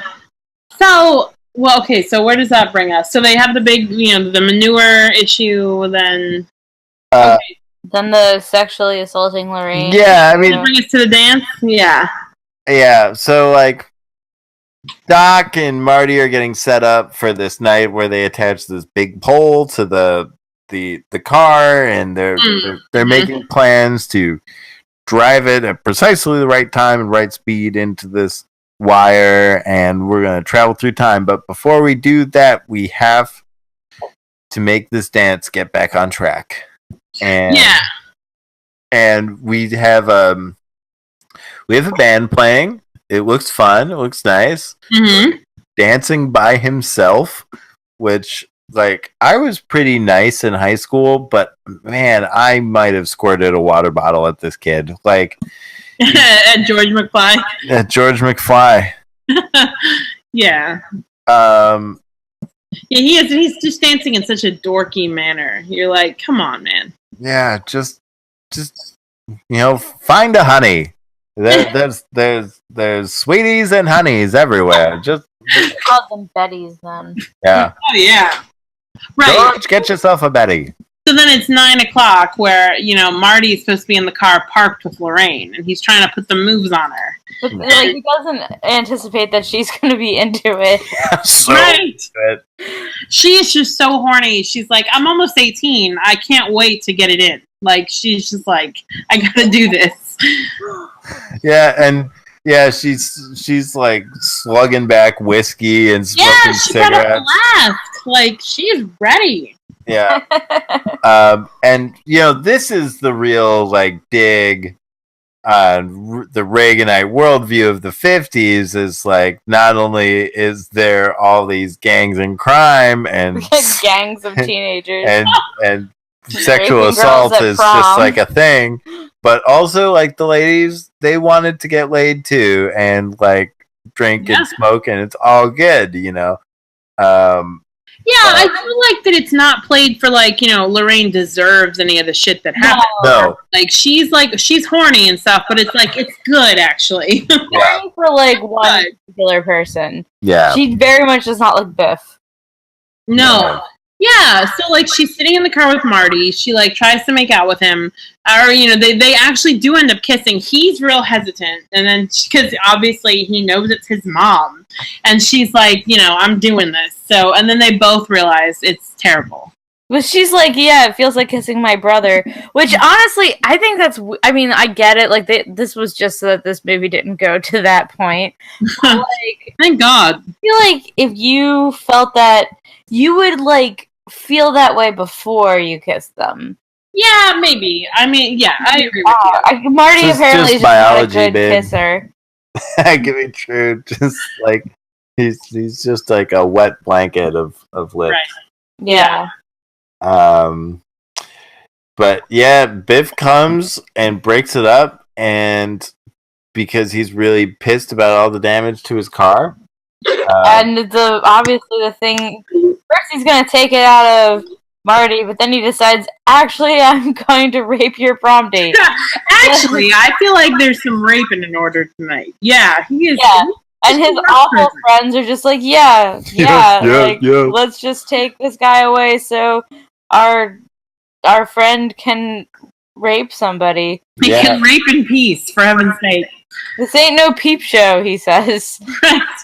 Yeah, so I mean, it is really, honestly, it's really terrible. And like, obviously, the scene then, of course, so George is waiting to like come in and who thinks he's going to interrupt Marty and Lorraine. But he interrupts Biff and Lorraine, and like the scene is terrible. Like, yeah, it is meant to be awful. Like they even have like the intense violins playing, and like like Lorraine is clearly in distress. It is very obviously a rape scene in progress. Like it's and it's it's like this lighthearted kind of movie, but like it's weird that it went there. Like this is like the thing in 80s movies. Maybe into I don't know about the 90s, but just like sexual assault just being kind of like just happening so like whatever, like blasé and like Lorraine, actually, it seems to happen for her a lot, and I guess part of that is kind of the fact that like women, as we all talk about, like straight women, I think deal with a lot of sort of unwanted sexual advances all the time. But I think not just straight women, but oh God, no kidding. It is everybody. Lots of people, queer women, queer men, everybody, and queer non-binary people, etc., deal with a lot of this sort of unwanted sexual advances. But I think in this sort of, binary type world, we see a lot of that for straight women, certainly. Yeah, well, and like women in this world are mainly exist as like objects for men, and like this movie kind of like they frame like treating women badly as like a bad thing, but they don't really give women any agency at all in this movie. No, you're totally right. And you're right. Like George gets to kind of put his will into play. Lorraine is just like, well, I guess I'm real horny for Marty right now, and now I'm real horny for George. Like it's just it's like the wind blows and she changes who she's into. Well, because what she wants in a man, what she said she didn't like about George was she wants a man who is strong and can defend his woman. So I guess like she really just wanted to be rescued. Yeah, which is weird. I find that so weird. It happens in a lot of media where a woman, there's like a near miss, like a woman is about to be assaulted, and then another man saves her, and then she is just ready for that man. I'm like, yeah, doesn't happen. Like, women don't get assaulted and then want to have sex immediately. Maybe I can't speak for everybody's experiences, but I totally see what you're saying, and that's exactly what happens. Is like George interrupts what is clearly this obvious sexual assault in progress, which I think is pretty. I'm sorry to interrupt, but they do. That is one of those things where like a man stepping in or a male presenting person stepping into a sexual assault that's happening, like. I think it's 9 times out of 10 that's gonna like shut it down right there immediately. And that's one of those things that I'm happy. I think it happens twice in this movie where something is about to go completely out of line, and then a male presenting person steps in and it shuts it down. And it's just like, this is the actual best lesson to take away from Back to the Future. Yeah. So is that if you this see works. something, do Yeah. something. Yeah. But I'm sorry, I didn't mean to cut you off. That No, not at popped all. in my head. Yeah, I think that's a great point. And I think that, so George, like, he's such a cuck, George. He's not willing to, and Biff is like George is a victim too of like Biff's like severe bullying. And it's harassment and assault, really. Absolutely. And finally he's just like, no, I'm not gonna fucking take this anymore, and he like punches Biff out, which is like, kind of amazing for George. So it took forever to do it in that scene. It's like yeah, it is torturous to watch. He goes on so long. Him just getting his arm twisted behind his back.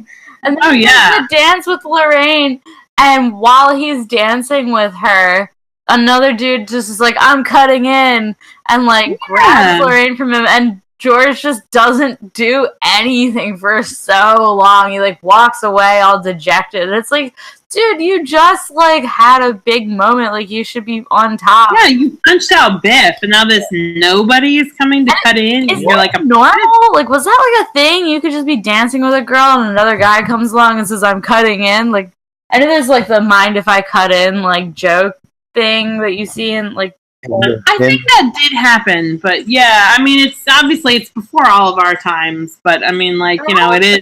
Punch a guy in the dick if you did that. If if Bardo and I were dancing at a bar or something, and some guy came along and grabbed me, and was like, "Nah, I'm cutting it." Like, Bardo wouldn't even have to do anything because I would have already punched that guy in the dick.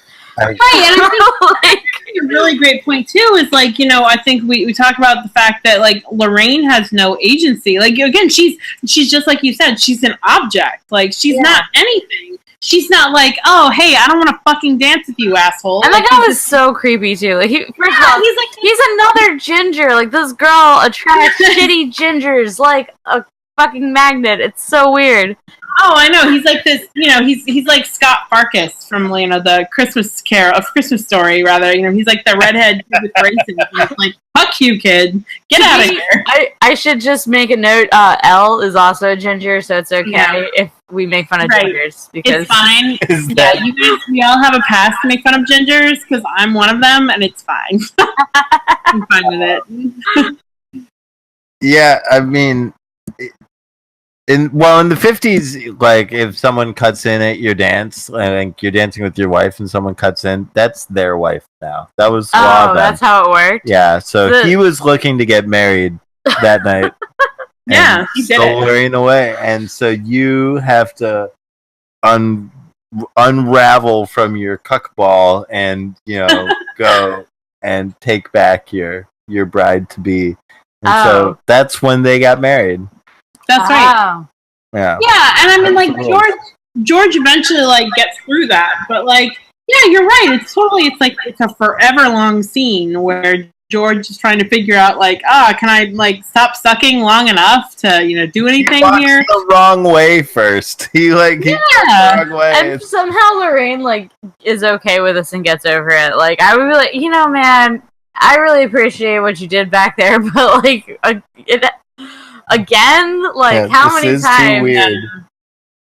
It's weird, yeah, and of course, like, Marty's going through this thing where it's like he's evaporating because, like, the picture is evaporating. So he's like, oh my god. Well, because that's the other thing that's happened. Like, in this time, like, Biff, Biff's gang found Marty in the car with Lorraine, and then they took him and started beating him up and put him in the trunk of the band. Yeah, we almost forgot to mention this part, so thank you. Yeah. Then they say that racial slur at the band. Yep. Right. Yeah, the band is like, fuck you, which is my one, there's... It's actually a fucking awesome scene because the band is taking a break and they put him in the car of the band, the trunk, and so one of the band members gets out and then Biff's gang calls him a racial slur and then the rest of them all get out and they're like, what the fuck are you talking about, man? They're like, we're not going to take shit from no reefer addicts or whatever. Yeah. And then because the band is all smoking a jazz cigarette, of course. Well, they're they're a jazz band. Yeah. Listen, this is the only realistic part of this whole movie. The band of any walk of life at all ever is sitting outside the venue smoking a joint on their break. That's just how music works. Yeah. Exactly. But yeah, guitarist hurts his hand trying to get Marty McFly out of the car, which is nice of him. But so Marty has to play guitar, and first they play Earth Angel. Earth angel, will you be mine, my darling dear? Love you all the time. Which is, I fucking love that song. It's such a good song. And then Marty started to die, and so they fucked up the song like an they're looking at him like, what the fuck, man? You like dying right now? We're in the middle of the set. And the band leader, the guitarist Marvin Berry, as we find out, is like, what the fuck is happening to you, Marty? But then like it gets better, because then that's the part where actually George goes in and gets rid of the guy who's cut into the dance. Yeah. And like takes his place back, and they like make out or whatever, and it's like, oh, it's set. Like Lorraine's way horny for George now. Yeah, they're gonna have babies. They're gonna have like at least 3 babies. Yeah. And then Marty invents rock and roll by giving Chuck Berry a song to steal. This movie figured out a way to make white people invent rock and roll. This is a super offensive part, because it's like he starts playing Johnny Be Good, and of course, like, Marvin Berry, who's the guitarist, he's like, he calls his cousin Chuck. He's like, hey Chuck, it's your cousin Marvin Berry, so that you get it that he's talking to Chuck Berry. And it's like, oh good, a white person from the 80s actually invented rock and roll. Thank God. This is like they had to have UFOs build the pyramids, because there's no way the Egyptians were clever enough to do it. We had time travelers go back to the 1950s to write Johnny Be Good. Yeah, it's exactly like he's gone back. It's like he's going back to do like gangster rap for like 1994. Like it's horrible to look at this movie. It's like this is obviously an African American style of art, and it's like, oh no, I've invented it. I'm this white dude. It's great. Back to the Future 4 should be about a SoundCloud rapper who goes back to the early 80s. A mumble rap. Yeah. Yes. Guy from SoundCloud. Like Post Malone goes back. Yeah. To fucking invent. He goes to Brooklyn in the late 70s and brings them rap music. Right. All right. Anyways, I'm definitely going to just to preview this for our audience. Back to the Future 4. Post Malone goes to Brooklyn in 1990 to invent rap music. Way earlier. Oh yeah, 1980. But yeah, no, that's cool. Yeah, but he initially makes a splash. They really get into it, but then he just enjoys, the guitar solo is too sick and melts their faces. He 80s out with it. It's like, too masturbatory on this shit. I mean, I hate guitar players that do that too. No need for guitar solos at all. I love music. I love aggressive. I love rock music. I love all sorts of stuff. But you know what? I don't love guitar solos. Yeah, I'm with you. Sounds like it's like you're jerking off on stage. Right. No need. No thank you. And no wonder they all looked at him with their jaws dropped, because they just saw someone masturbating at their school dance. Their school dance. He really was like that though. Like he's like on the ground writhing and sweating, and you're like, what the fuck, man? Yep, masturbation. Yes. Yeah, he has to leave though. He says goodbye. Oh yeah, so he meets up with Doc Brown again. Yeah.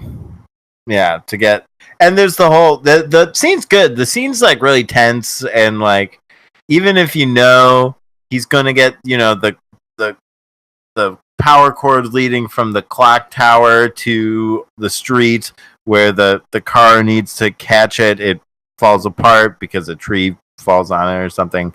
And you know he's going to make it back to the future and it's fine, but it's a tense scene. You feel it the whole time. It's well done. Oh yeah, and they have lots of like where one thing gets unplugged somewhere and not unplugged another, and then like Doc Brown has to talk to a cop because cops are always interfering and they're all bastards, etc. Yes, yeah. And we know that's what this whole movie's about. Fuck the police. We know we only have so much time, right? But he moves back. So we're going a little while, but I want to make sure we get this last scene because I actually think when we were watching this, I'm like, I could talk for like 45 minutes just about the last 10 minutes of this movie. So he makes it back in time. He'd passed a note to Doc, and who decided to wear a bulletproof vest to, this time travel thing. So the Libyans didn't kill him. Right, because Doc had told him all this time, like, you can't talk about the future, you can't fuck with the future, or else it'll, like, ruin everything. But, like, Marty's still conflicted because, like, he loves Doc Brown for platonic reasons, and he needs to tell him that, like, the Libyans are going to shoot him. Yeah. And so, yeah, Doc Brown is fine and going to go into the future finally and check out 30 years in the future, and Marty goes home and he wakes up the next morning and everything is different. Yes. And I think that there's some telling shit about how everything is different. Yes. First they have money. First of all, they have really nice dad furniture. Is alpha now. Yes. Right. His dad learned how to, like, not let people cut in and, like, fuck his wife or whatever. And Biff is their beta. Yes! Biff is waxing the cars. He clearly is an employee of George in some way. Well, Biff still owns his own business. That's right. Outside it says, like, Biff's Detailing or something. Yes, you're right. The fact that they would employ this woman's assaulter yeah! fucking weird. That's one of the things that definitely stuck with me. It's like, no, you definitely were, like, raping Lorraine when you, like, 30 years ago. And here you are, like, oh, let's have my rapist do our cars. Well, and he's like, that Biff, like, yeah. He was kind of a jerk, but we never would have been together without him. And it's like, that's fucked up, man. It is fucked up, but I think that speaks, like, to greater, like, rape culture themes. I mean, absolutely. Yeah. There was apparently on the commentary for this, I read somewhere, it didn't come up in American reviews of the movie at all, but according to the director, I think, in European reviews, a number of them brought up how the only positive outcome out of all this, of George's change of perspective in life, was their material gains as a result of it, and how that's strange. Brother and sister both are more successful, but both still live at home and seem happy. Maybe they're just hanging out at home, but it's definitely implied they live there. Yeah. They seem like unhappy still, though. Yeah. Like they're like whining about. He's like, somebody called for you, and she's like, who? And he's like, I can't keep all your boyfriends straight. Right, yeah, so the sister has, like, a ton of boyfriends. Well, and that's the big change, too, is Lorraine is like, oh, Marty, I just love that girl, Jennifer, who called you. She is just a delight, because, of course, in the beginning, she's like, I hate that slut, Jennifer. She keeps telling you. Yeah. Well, and the other thing is, like, they come in from clearly playing tennis, George and Lorraine. And, he doesn't have the, like, gross, like, oil hair anymore, either. And he's, like, all over her. He's, like, touching her. Mom, you're so thin.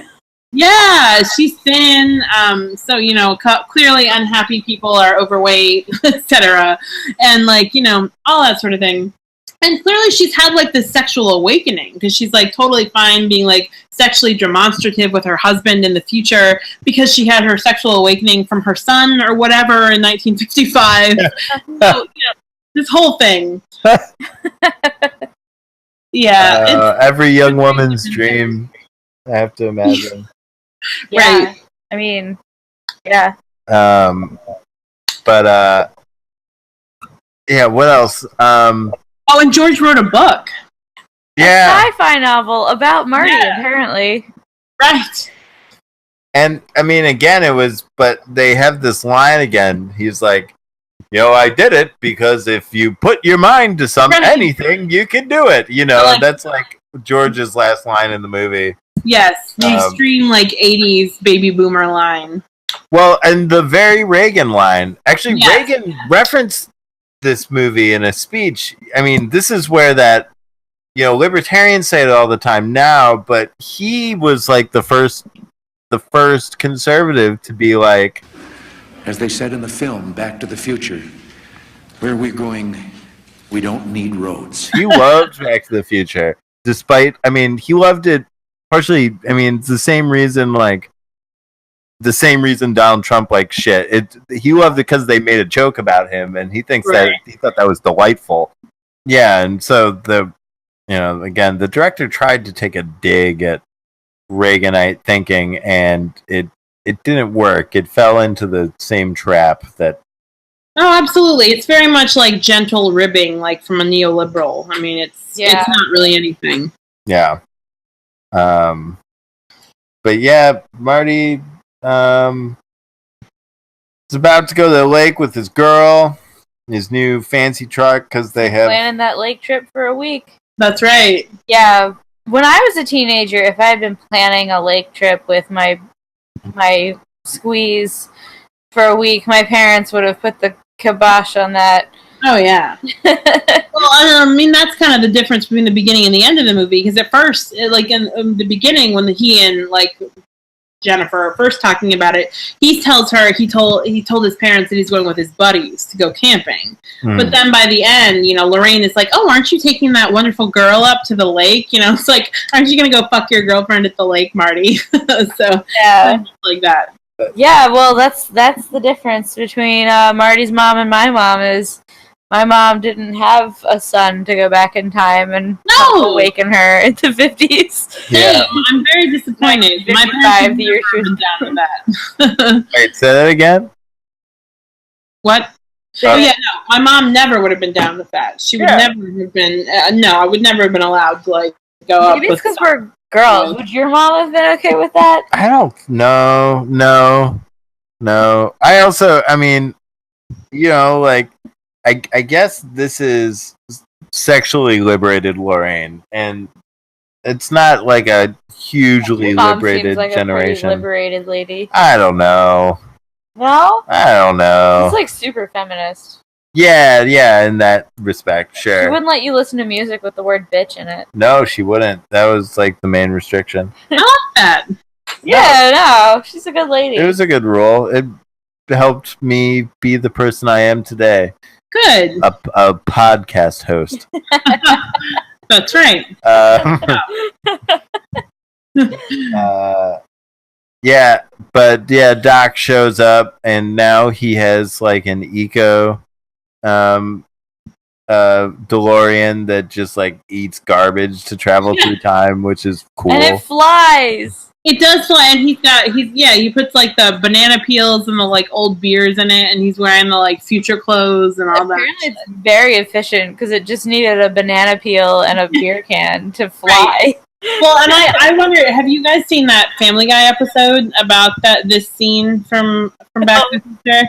I guess it's become like a meme where like so Doc comes back and he finds Marty and Jennifer, and he's like, Marty, you have to get back to the future. It's your kids. It's not you. You didn't become assholes. And then basically they're like, well, what happened? And then Doc Brown's like, well, your daughter, she married a black guy. Oh, right, yeah. Right. And they're like, we don't have a problem with that. And he's like, oh, yeah, me neither. It's great. They're like, too late, Doc. Yeah, I mean, he is a product of the 50s. Yeah, It's weird exactly. that he wouldn't carry some of their values. Right. Yeah. So it is. I always think of that scene. It's like very funny. Because of course, he's Doc Brown referred to be this like 50s racist, but Yeah, that would be such a weird if like low key racist jokes just like pop out of Doc Brown through the series. Oh, totally. Well, I mean, of course, Family Guy is like shit, but like at least we've got a couple of good gags from them there. Oh yeah, I've laughed at lots of Family Guy. Oh hell, me too. Probably some I'm not supposed to laugh at, but absolutely. You guys heard it here first. Barto is canceled. Yeah, it's fine. Whatever. I am too. I've laughed at some canceled in my day. Well, I'm glad we could be canceled together. Yeah, it's okay. But yeah, they head to the future where you don't need roads or whatever. Which, right. Thanks libertarians for taking that one. That's what we need. They never really explained how we're gonna get rid of roads. Something about jetpacks, but right. And we'll have to watch. I mean, I guess we'd have to watch the second one to really figure that out. But yeah. Yeah. But yeah, I don't know. What did we miss? Did we miss anything big? Well, I guess we didn't talk. I think we talked about all the plot points, but we didn't talk about the fact that the Doc and Marty are definitely Rick and Morty. That's where they come from. Oh yeah. Yeah. I mean, and of course, it's definitely like some sort of homage, and of course, Rick and Morty is like, kind of problematic, but nevertheless, it takes its inspiration there. From I've never seen Rick and Morty. It's funny. It's just our friend, the guy we get weed from, keeps telling me I need to watch it. Weird. The weed guy likes Rick weed guy. And Morty? He loves Strange. Nestor Machno and Rick and Morty. Those are his favorite things. I love that your weed guy knows Nestor Machno. Our weed guy doesn't ever shut up about Nestor Machno.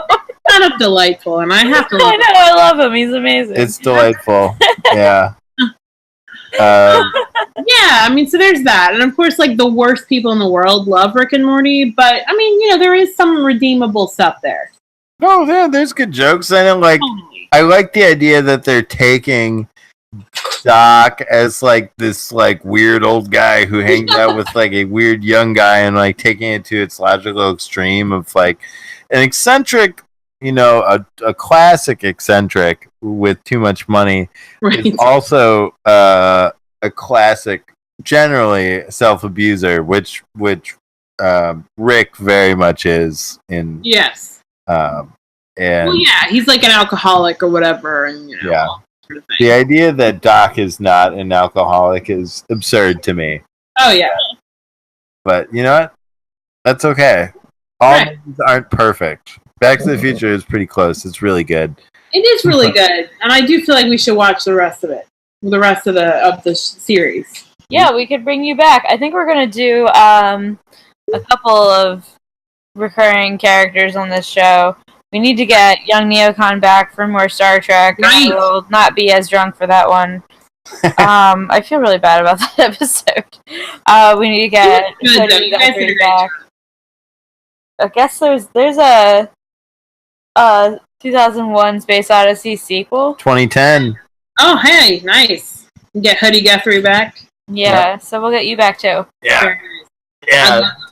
Head to 2015 and, explore. I have lots to say about that movie and what it looked like. And I really like what people in the past thought the future would look like.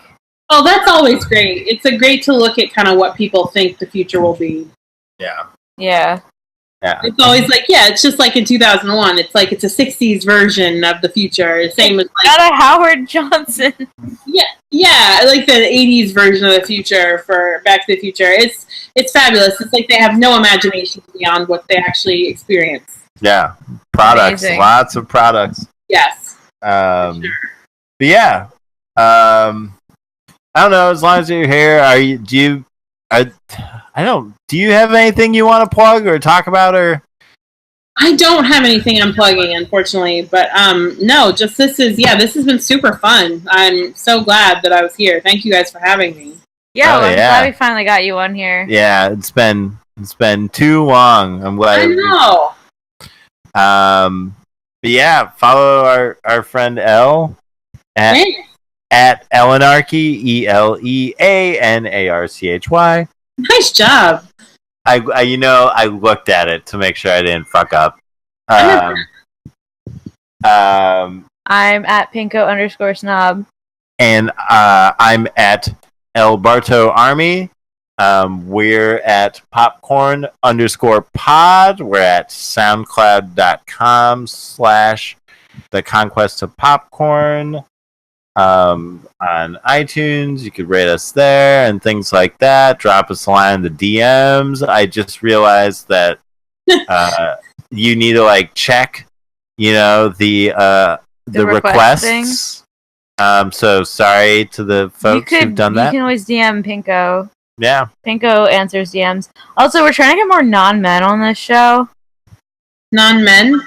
Yes. Okay. Non-men. Yeah, you're here to fill a quota. I am a non-man. I'm excited. Yes. Well, it's been, one of our guests was NB, but, most of our guests have been male-identified people. And, I don't know. It's tough being the only girl. Just saying. Yeah, I agree. Let's get some non-cis males. I'm with you. Yes, hard agree. Non-cis anyone. Let's get, absolutely. I'm with you. Yeah, so we're gonna try and, I guess reach out to more people. I'm always shy about reaching out to people, but... It's hard to reach out to people. Yeah. It's weird. But anyway, thanks for coming on. Yeah. Thank you for having me. This was so fun. You guys are the best. I love you. Yeah. Don't hang up quite yet. We're gonna stop broadcasting, but we'll talk a little bit after. But, thanks for listening, guys. It's been fun. Bye. Bye.